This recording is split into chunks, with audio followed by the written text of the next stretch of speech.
Hello बच्चों, solid state का जो हमारा यूनिट चल रहा है इसके हम आखिर हिस्से में आ गए हैं और इस आखिरी हिस्से में हम लोग बात करेंगे एक टर्म की कि फूरियर एनालिसिस ऑफ बेसिक कैसे किया जाता है, बेसिस कैसे किया जाता है और concept of atomic form factor क्या होता है।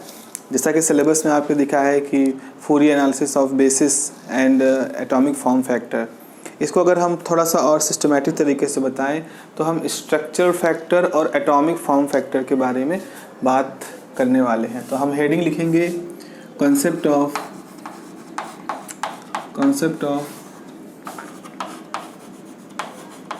Structure form factor, concept of structure form factor and atomic form factor. Concept of structure form factor and atomic form factor, दो कॉन्सेप्ट है। तो स्ट्रक्चर फॉर्म फैक्टर को हम पहले डिफाइन करेंगे, फिर एटॉमिक फॉर्म फैक्टर को डिफाइन करेंगे।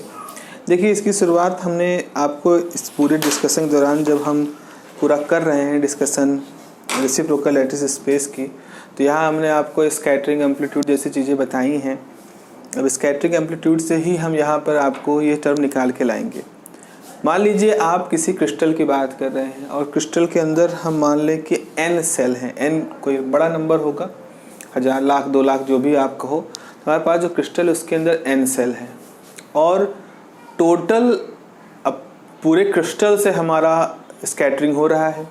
क्रिस्टल आपने पूरा लिया है तो पूरे क्रिस्टल से स्कैटरिंग हो रहा है। तो हमारा जो स्कैटरिंग एम्पलीट्यूड होता है उसमें अगर हम सभी सेलों के योगदान देखें तो हम एक ख़ास तरह से फॉर्मूला लिख सकते हैं। तो अगर हमने कहा n सेल हैं उसके अंदर, तो n टाइम हम एक स्ट्रक्चर फॉर्म फैक्टर लिख सकते हैं। तो यहाँ पे लिखेंगे, इसके बारे में लिखो, in x-ray diffraction experiment, in x-ray diffraction experiment, in x-ray diffraction experiment, the expression for scattering amplitude is, the expression for scattering amplitude is f is n time integration, volume integration n r exponential minus I G dot R D V. इस तरह से हम लिख सकते हैं। इसको लिखा गया है, आप पीछे जरा पलट के देखिएगा, जो इससे पहले वाले क्लास थी उसमें क्वेश्चन नंबर 2 था। तो क्वेश्चन नंबर 2 में यहाँ जी की जगह पे कैपिटल डेल्टा के था। तो आप जानते हैं कि लावे कंडीशन सेटिस्फाई होगी तो डेल्टा के जी के बराबर हो जाएगा। तो हमने यहाँ पर लिख दिया एन आर एक्सपोनेंशियल माइनस आई, डेल्टा के की जगह पे डी लिख दिया, डॉट आर डी वी। इससे पहले वाले लेक्चर का क्वेश्चन नंबर 2 देखिएगा, ये हो गया। यहाँ एन क्या है? यहाँ एन है total number of unit cells in the crystal sample. यहाँ पे लिखेंगे where N is total number of unit cells, total number of unit cells in the crystal sample। हमारा जो क्रिस्टल सैंपल है उसमें total number of unit cell कितने हैं वो है। अब यहाँ पर ये जो पूरा फैक्टर है, ये तो हो गया सेल और ये हो गया किसी एक सेल के बारे में। तो किसी एक सेल के लिए, किसी सेल के एक सेल के स्ट्रक्चर के साथ जुड़ा हुआ जो फंक्शन है उसको हम इस तरह से लिख सकते हैं। तो यहाँ पे लिखेंगे in above relation the integral corresponds to structure of the unit cell। Structure of the unit cell का मतलब उसके अंदर कैसे इलेक्ट्रॉन एटम कैसे बटे हुए हैं। Structure of the unit cell and structure factor is given as, and the structure factor is given at Sg is integration v nr exponential minus I g dot r dv। इसमें से इस पूरे हिस्से को हम लिख सकते हैं। तो इसको इक्वेशन नंबर 1 कह दें, इसको इक्वेशन नंबर 2 कह दें। So equation 1 becomes, so equation 1 becomes f बराबर n टाइम Sg। तो हम कह सकते हैं स्कैटरिंग एम्पलीट्यूड जो होता है वो n टाइम स्कैटरिंग फैक्टर के बराबर होता है। एक हिस्सा तो ये हम लोगों ने यहाँ पर देख लिया।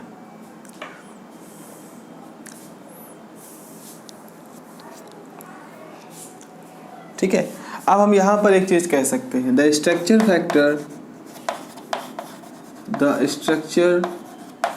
फैक्टर Sg में is defined for unit cell by considering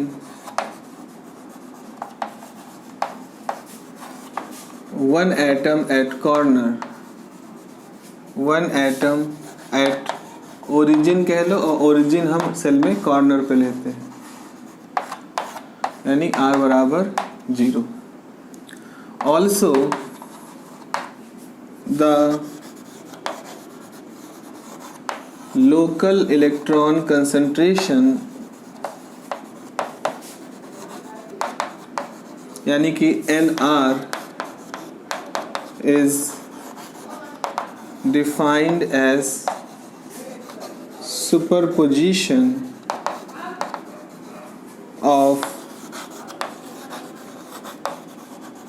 electron densities by other J atoms। Hence हम लिख सकते हैं NR is sum over J NJ R minus RJ। यहाँ हम ये कह रहे हैं कि पूरे यूनिट सेल का जो इलेक्ट्रॉन डेंसिटी निकालोगे उसमें खाली एक एटम की लोकल, किसी एक पर्टिकुलर लोकल की इलेक्ट्रॉन डेंसिटी का रोल नहीं होगा। अब क्योंकि यूनिट सेल तो बहुत छोटा होता है और उस यूनिट सेल के अंदर भी बहुत सारे एटम हैं, तो हम कहेंगे किसी पर्टिकुलर पॉइंट पे जो कंसंट्रेशन है उसमें इधर का सारे जो कंसंट्रेशन है उनका रोल आएगा। तो किसी पर्टिकुलर NR को जहाँ लिखना हो वहाँ आप इस तरह से लिखोगे कि जो ये इस पर्टिकुलर लोकेशन के इधर जो एटम है उनका भी कंट्रीब्यूशन कंसंट्रेशन का इस पॉइंट पर कितना होगा वो हमें कंसिडर करना पड़ेगा। तो मैथमेटिकली इसको हम इस तरह से लिख सकते हैं। तो आप लिखोगे सो इक्वेशन 2 गिव्स Sg बराबर V। अब NR की जगह पे आप लिख दोगे NJ R माइनस RJ, और यहाँ पे लिखो exponential minus I G dot R। अब आप क्या करें, इसमें plus I time G dot RJ जोड़ दें, I G टाइम RJ घटा दें। ठीक है, ऐसा आपने कर दिया।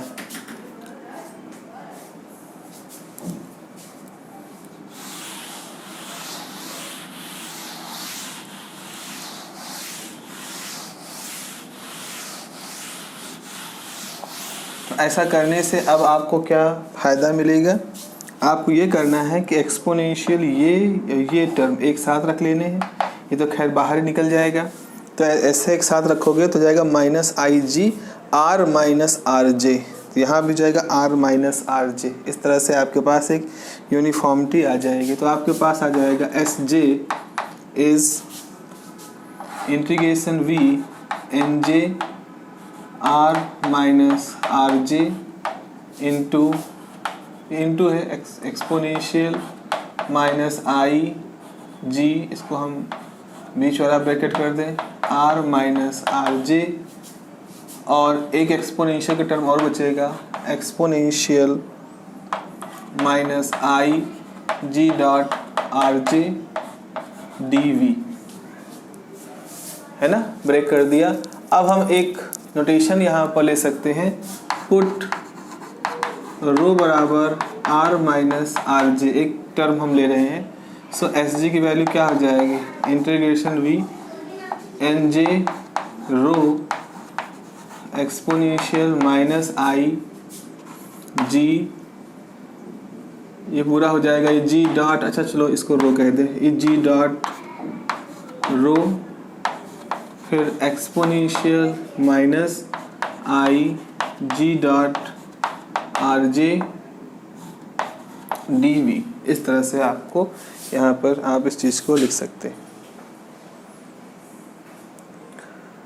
ठीक है, अब हम यहाँ पर क्या कर सकते हैं, एक चीज़ और आप देखो, ये इसके अंदर तो r माइनस आर जे का नोटेशन है, इसमें r माइनस आर जे का नोटेशन है, तो आप ये जितना हम लिख रहे हैं, ये इस पूरे हिस्से को एक अलग तरह से लिख सकते हैं।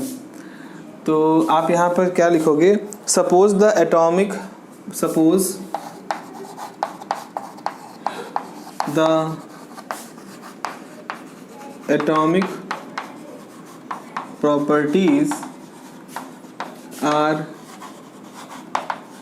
related with, suppose the atomic properties are related with the atomic form factor term। atomic form factor term क्या होगा, एफ जे बराबर integration N J rho exponential minus I G dot rho D V. इतना इस red के अंदर रखा है, उसको हमने एक टर्म डिफाइन कर दिया, एटॉमिक प्रॉपर्टीज़ पे डिपेंड कर रहा है वो, तो वो हो गया हमारा एटॉमिक फॉर्म फैक्टर। ये पूरा एटॉमिक फॉर्म फैक्टर है, क्योंकि ये रो पे डिपेंड कर रहा है, रो आर माइनस आर जे है, मतलब एक आपने कहीं ओरिजिन माना, उससे ये वाले एटम ये वाले एटम ये वाले एटम की स्थिति के बारे में बताने वाला टर्म है, तो ये भी वही चीज़ बता रहा है। तो जहाँ जहाँ रो है वो सब एटॉमिक फॉर्म फैक्टर का है। तो इस ऐसा करने से आपको क्या मिलेगा, हेंस आपके पास एस जी क्या आया, structure form factor is atomic form factor times exponential minus I g dot r j। ये है हमारे पास एक बहुत ही ज़्यादा महत्वपूर्ण फार्मूला जो दिखा रहा है कि structural form factor, atomic form factor आपस में कैसे इंटर रिलेटेड हैं, आपस में ये दोनों फैक्टर कैसे जुड़े हुए हैं, इनको दिखाने वाला रिजल्ट है। तो इसको हम क्या नंबर दें, कोई नहीं, इसको हम कोई नंबर दे देते हैं, इक्वेशन नंबर ए कह देते हैं। तो यहाँ पे लिखें, equation A is a very important relation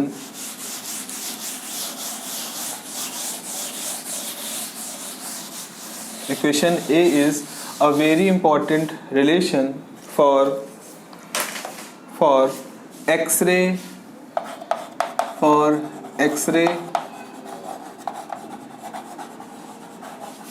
crystallography, for analysis of crystal structure, for analysis of crystal structure। यहाँ पर ये क्या है, structural form factor, atomic form factor, और ये फार्मूला है। अब यहाँ पे लिखेंगे, लेट फॉर एनी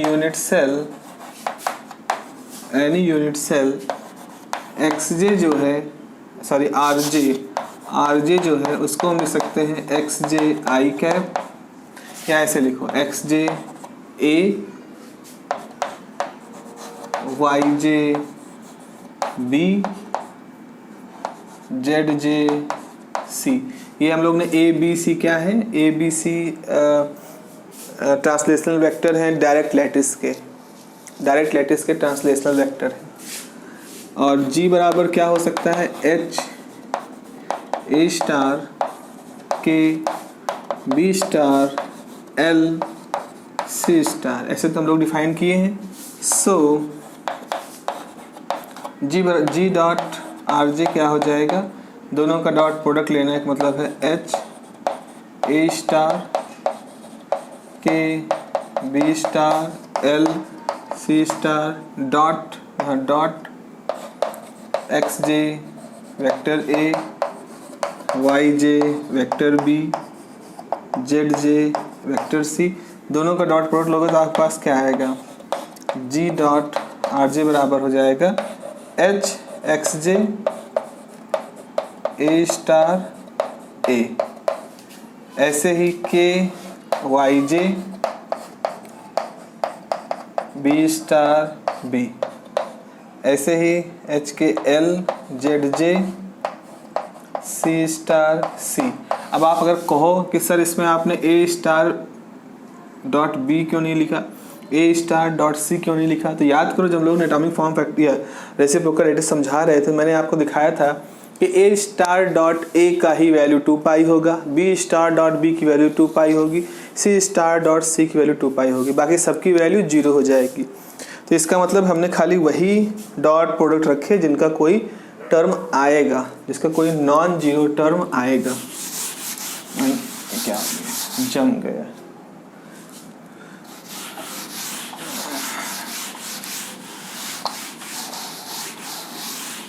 ओके, सो इसे हटा देते हैं, कोई जरूरत नहीं है सबकी, तो इसको सूखने देते हैं, तब तक हम यहाँ लिख लेते हैं। तो आप इसको लिखोगे डी डॉट आर जे बराबर इनकी वैल्यू 2 पाई, इनकी वैल्यू 2 पाई, इनकी वैल्यू 2 पाई, तो आ जाएगा 2 पाई टाइम ये हो जाएगा h x j k y j l z j, ये हो जाएगा। हेंस इसका मतलब है स्ट्रक्चरल फॉर्म फैक्टर हो जाएगा F J exponential -2 pi i, ऐसे लिखें, exponential -2 pi i h x j k y j l z j. ये है हमारे पास एक बहुत ही, और अगर हम यहाँ पर ले तो इसको ऐसे भी कर सकते हैं, जे की वैल्यू 1 2 3 रन करेगी तो ऐसे लिख सकते हैं। जे की और भी पॉसिबल वैल्यूज होंगी ना उन सब के लिए। जे लोकेशन दिखा रहा है, जेथ पोजीशन पे आइटम है, तो ये आपके पास एक फाइनल एक्सप्रेशन आ गया है। तो यहाँ पर आपको ये दिख रहा है कि एस जे जो है उसमें कॉम्प्लेक्स नेचर जैसा कुछ है, और तो अगर ये कॉम्प्लेक्स नेचर है तो स्ट्रक्चर फॉर्म फैक्टर से सीधे हमें स्कैटरिंग एम्पलीट्यूड नहीं मिलेगा, जब मिलेगा तब जब हम स्ट्रक्चर फॉर्म फैक्टर को उसके कॉम्प्लेक्स कॉन्जुगेट से मल्टीप्लाई करेंगे, तो हमें scattering amplitude, real scattering amplitude मिलेगा। तो यहाँ पे लिखोगे, इसके बारे में लिखो, अबव इक्वेशन सजेस्टेड दैट, इस इक्वेशन के बारे में कह रहे हो, above equation suggested that the structure form factor is a complex quantity.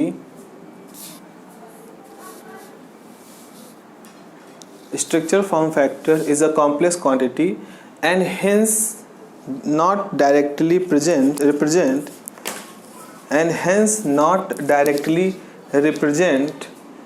the scattering amplitude, and hence not directly represent the scattering amplitude, whereas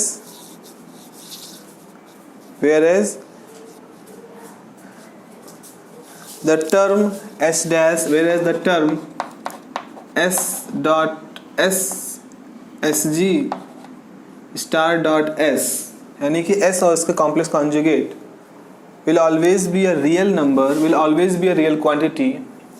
S star dot sg will always be a real quantity, हमेशा एक real quantity होगी, will always be a real quantity and represent the scattered intensity. Square हो जाएगा ना ये, और amplitude का square क्या होता है, इंटेंसिटी होगा, तो वो क्या रिप्रेजेंट करेगा, and will represent the scattered intensity.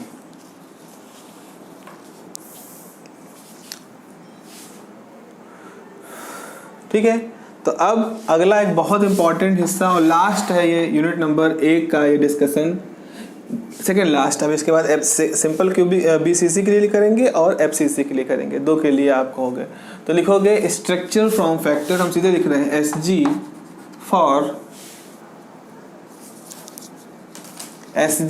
For BCC structure, मतलब हम structure form factor BCC structure के लिए निकालना चाहते हैं। तो प्यारो याद करो बीसीसी स्ट्रक्चर में कैसे लिखते हो, इसको मैं साफ कर दे रहा हूँ, इसको साफ कर दें। हम बीसीसी के लिए ऐसे बनाते हैं, ये बीसीसी स्ट्रक्चर है ऐसे, ये है हमारे पास बीसीसी स्ट्रक्चर का पहले तो क्यूब बनेगा। तो मैंने आपको क्या कहा था कि एक आपको एटम लेना है, r बराबर 0 मानना है कॉर्नर पर। तो इसके कोऑर्डिनेट क्या हो जाएंगे 0 0 0। तो x1 y1 z1 जो कॉर्नर वाला आइटम लिया है वो 0 0 0 है।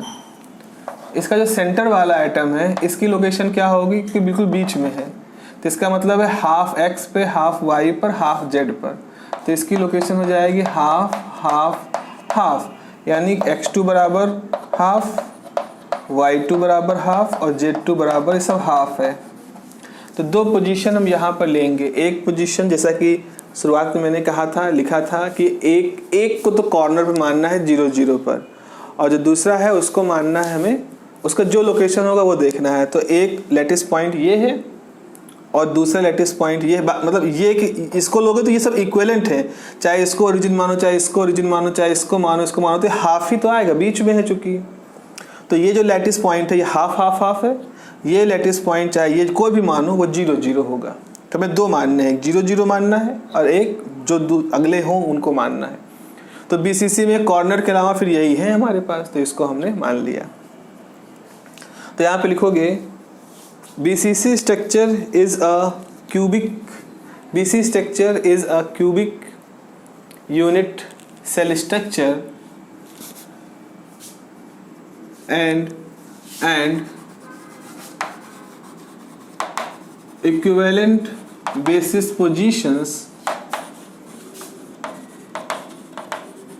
are x1 y1 z1 बराबर 0 and x2 y2 z2 बराबर हाफ। बेहतर होगा आप ये डायग्राम भी बना लो, एक 0 0 दिखा दो, एक को हाफ हाफ हाफ दिखा दो। So the corresponding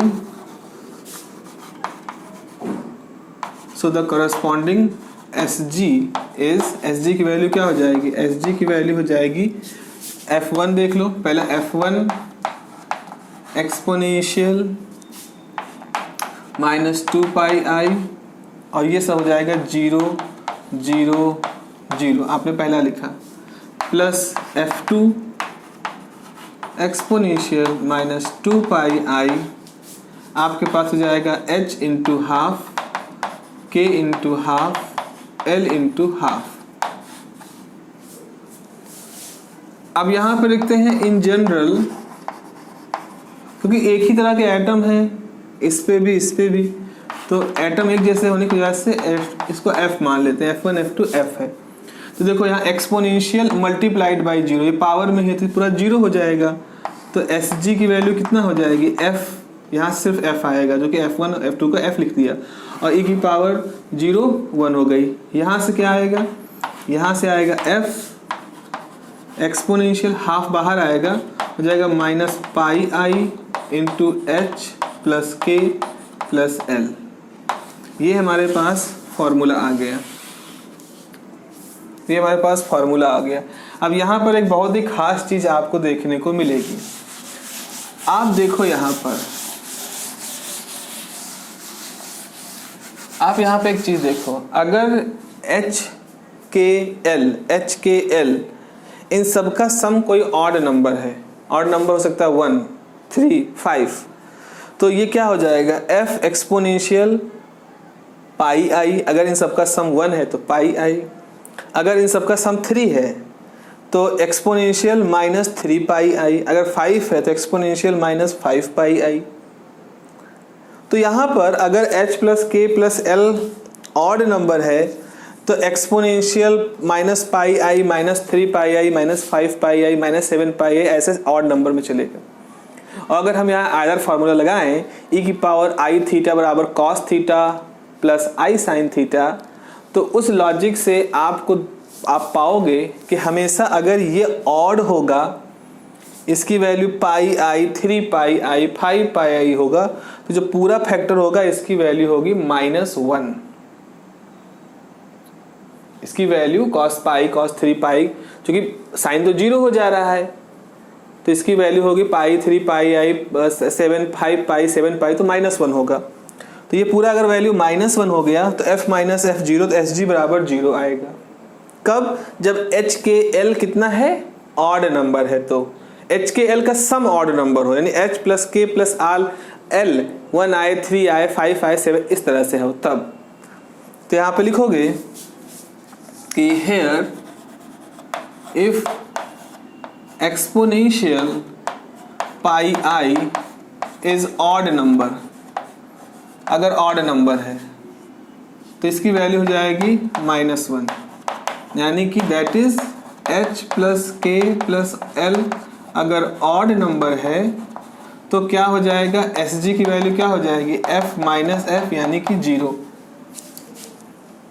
s की वैल्यू 0 हो जाएगी। स्कैटरिंग स्ट्रक्चरल फॉर्म फैक्टर 0 होने का मतलब है कि एम्पलीट्यूड को दिखाता है, तो इसका कॉम्प्लेक्स कॉन्जुगेट भी जब करोगे तो वो भी 0 हो जाएगा, यानी कि हमें कोई भी स्कैटर्ड इंटेंसिटी दिखाई नहीं पड़ेगी। तो फोटोग्राफिक प्लेट पर अगर हमारा कोई प्लेन है जिसके लिए h plus k plus L का सम ऑड नंबर है, तो उसके लिए कोई भी स्पॉट दिखाई नहीं पड़ेगा, क्योंकि उसके लिए स्ट्रक्चरल फॉर्म फैक्टर 0 है।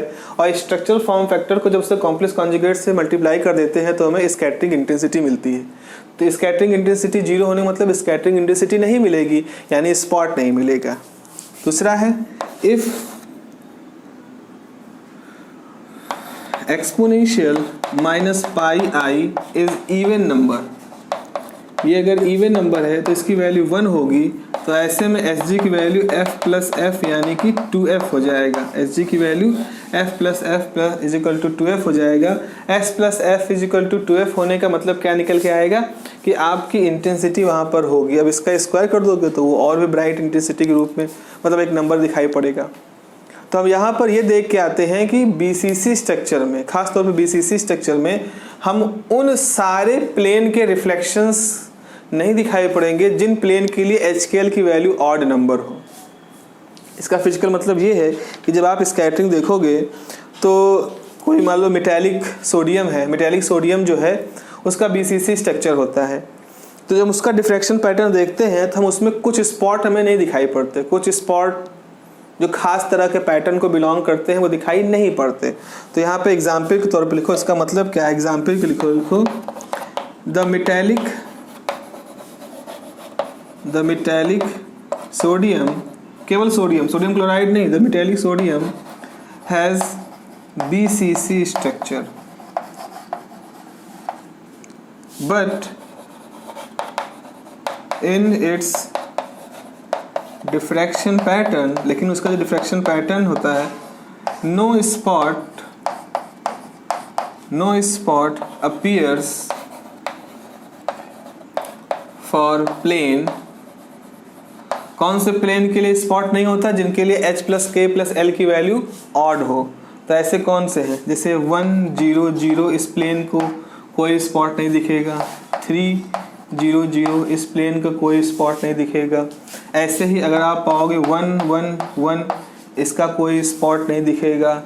ऐसे ही पाओगे आप 2 2 1 ऐसा कोई है, 2 2 1 इनका etc इनके स्पॉट नहीं दिखाई पड़ते। क्यों?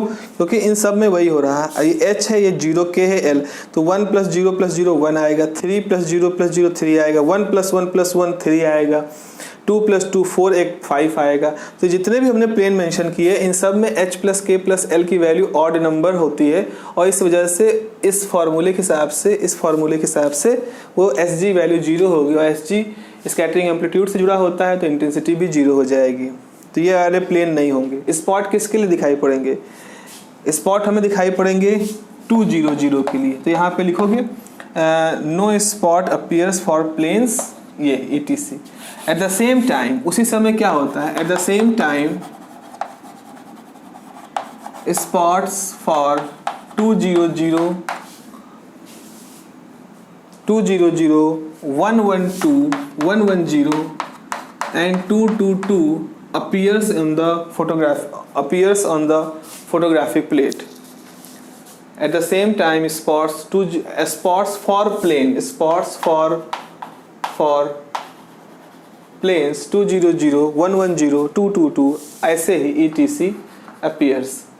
तो फोटोग्राफिक प्लेट पे जो हमें जो स्पॉट दिखाई पड़ते हैं, उन स्पॉट में कौन से स्पॉट हैं और कौन से गायब हैं किन प्लेनों के लिए, उनको भी देख करके हम जान सकते हैं कि हमारा स्ट्रक्चर हमारा जो स्ट्रक्चर है डायरेक्ट लैटिस का, वो BCC है, FCC या कोई और है।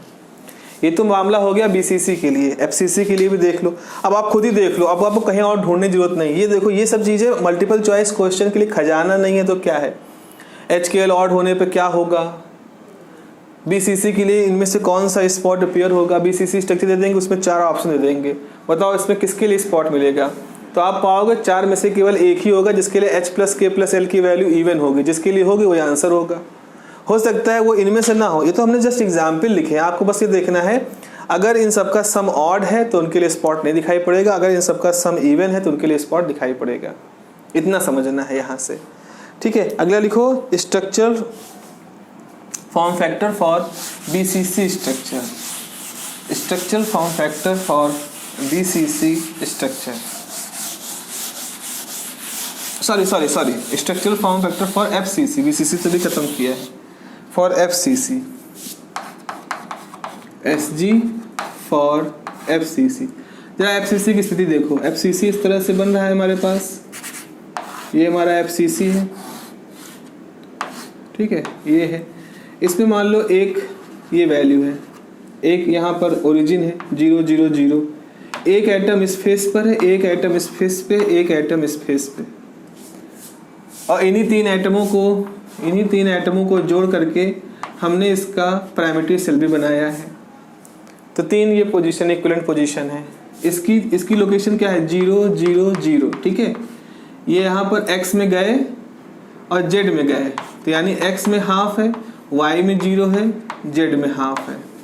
इसके लिए x में गए, y में आए, इसके लिए हाफ हो जाएगा x, हाफ हो जाएगा y, 0।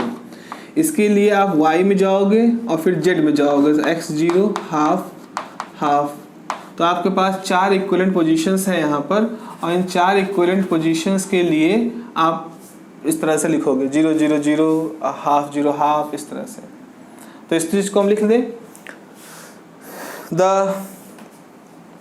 the unit cell of FCC has 4 equivalent basis positions.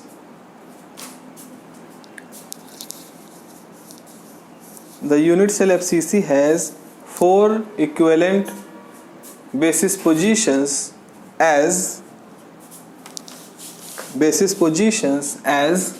कौन कौन सी बेसिस पोजीशन है, ये लिख लो 0 0 0, हाफ हाफ 0। ये मेजर इंडिसेस नहीं बता रहे, तो इनकी कोऑर्डिनेट बता रहे हैं, सब में कॉमा लगेगा। Is half 0 half 0 half half. ये 4 इक्विवेलेंट बेसिस पोजीशंस हैं हमारे पास। So the structural form factor is SG F1 exponential 2 pi I into 0 0 0, पहले वाले के लिए हो जाएगा, plus F2 exponential minus 2 pi I h into half k into half l के लिए 0, plus F3 exponential minus 2 pi i, इसके लिए क्या हो जाएगा h इंटू हाफ, k के लिए 0, l इंटू हाफ, और ऐसे ही F3 के लिए हो जाएगा F3 था, F1 F2 F3 F4 के लिए हो जाएगा एक्सपोनेंशियल माइनस 2 पाई आई, ये हो जाएगा 0, k के लिए हाफ, l के लिए हाफ, ठीक है। तो ये हो जाएगा Sg बराबर F1 F2 एक्सपोनेंशियल, इसका हाफ निकालेंगे तो minus pi i h plus k plus F3 exponential minus pi i h plus l, फिर F4 exponential minus pi i k plus l।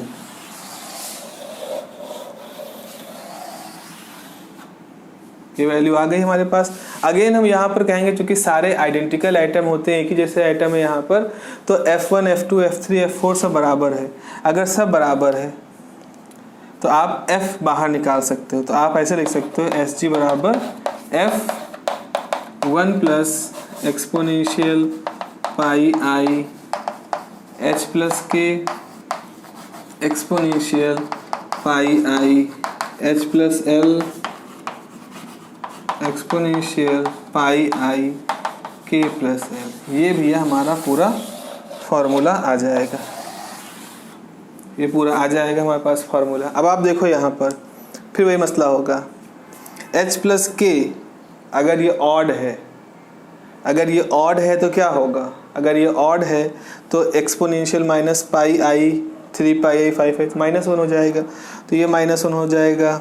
ऐसे ये भी ऑड है तो ये माइनस 1 हो जाएगा। ये इवन है अगर, तो क्या हो जाएगा, फिर ये प्लस हो जाएगा, तो ये प्लस माइनस इससे कैंसिल हो जाएगा, प्लस माइनस इससे कैंसिल हो जाएगा, तो यहाँ पे 2 प्लस हो जाएंगे 1, 2 माइनस हो जाएंगे तो 0 हो जाएगा। तो अगर हम सोचे यहाँ पर थोड़ी संभावनाएं बढ़ जाती हैं। जैसे मान लो अगर हमारे पास h के l ये सब ऑड है, मतलब ये भी ऑड है, ये भी ऑड है, ये भी ऑड है, ये सब ऑड है। जैसे मान लो 1 1 1 है, सब है, वो ऑड नंबर है। तो ऐसी स्थिति में क्या होगा, h प्लस के भी 2 हो जाएगा, इवन, ये भी इवन, ये भी इवन। जैसे तीनों इवन होंगे तो आपके पास ये भी 1, ये भी 1, ये भी 1 और ये 1 तो है ही है। तो अगर h के l सब ऑड हैं अपने आप में, तो इस पूरे की वैल्यू 4 टाइम f हो जाएगी। अगर h के l सब इवन है, जैसे मान लो 2 2 2 है, तो अभी क्या होगा, h प्लस के भी 4 हो जाएगा, h प्लस l भी 4 हो जाएगा, k प्लस l भी 4 हो जाएगा, यानी इवन हो जाएगा। तो अभी इसकी वैल्यू +1 +1 +1 और +1 4 हो जाएगी। तो अगर h के l ये टर्म सारे ऑड हों या सारे के सारे इवन हो, तो हमारा Sg कितना होगा, 4f होगा। लेकिन अगर ऐसा है कि h है 2, k है 1, l है 1, इस तरह से, या h1 1 या फिर ऐसे लिखो 2 2 1, इस तरह से है। यानी अगर एक इवन 2 ऑड या 2 इवन 1 ऑड है तो क्या होगा। तो देखो h की वैल्यू, पहले केस में देखो h की वैल्यू कितनी है 2, k की वैल्यू 1 तो 3 हो गया, h की वैल्यू 2, l की वैल्यू 1, 3 ऑड हो गया। तो इसका मतलब इसकी वैल्यू -1 हो गई, इसकी वैल्यू माइनस हो गई। लेकिन k प्लस l इवन हो गया तो इसकी वैल्यू +1 हो गई। तो 1 + 1 ये, 1 + 1 ये और बाकी के 2 -1, तो 0 हो गया। दूसरी कंडीशन देखें, 2 इवन है तो h प्लस के इवन हुआ, तो h प्लस के इवन हुआ तो ये प्लस हो गया। लेकिन h प्लस l कितना हुआ, 2 + 1 3 हो गया और k + 1 3 हो गया। तो इसका मतलब ये भी -1 हो गया, ये भी -1 हो गया। तो ये 2 माइनस हो गए, 2 प्लस हो गए तो भी 0 हो गया। तो हम यहाँ पे सिचुएशन क्या देखते हैं, एफसीसी स्ट्रक्चर में अगर HKL और दो सबके सब इवन या सबके सब ऑड है तो Sg की वैल्यू 4f होगी। लेकिन अगर एक इवन 2 ऑड या 2 इवन 1 ऑड है, यानी हाइब्रिड है, तो ऐसी स्थिति में आपका Sg हमेशा 0 आएगा। तो हमारे पास FCC अगर प्लेन है तो FCC प्लेन में किसके लिए स्पॉट आएंगे, इसके लिए स्पॉट आएंगे 1 1 1 के स्पॉट आएंगे, 1 0 0 के स्पॉट आएंगे क्योंकि सब ऑड है, 3 3 1 के स्पॉट आएंगे, 1 3 3 के स्पॉट आएंगे सब ऑड, या 2 2 2 के स्पॉट आएंगे, 2 0 0 के स्पॉट आएंगे, 2 2 0 के स्पॉट आएंगे। इस तरह के स्पॉट आपको दिखाई पड़ेंगे। लेकिन अगर आप सोचोगे 2 1 1 हो, 1 1 2 हो, इस तरह के 2 odd 1 even, 2 odd 1 even, 2 even 1 odd, इस तरह के अगर स्पॉट देखोगे then you will never get, आपको स्पॉट नहीं दिखाई पड़ेंगे। तो लिख लो इसको, बहुत अच्छी सी चीज़ है यहाँ पर। सो above result suggested that SG is equal to 4F if H, K, L all are odd, या if H, K, L all are even, तो आपको SG 4G मिलेगा। SG बराबर 0 if ऐसे लिखें, if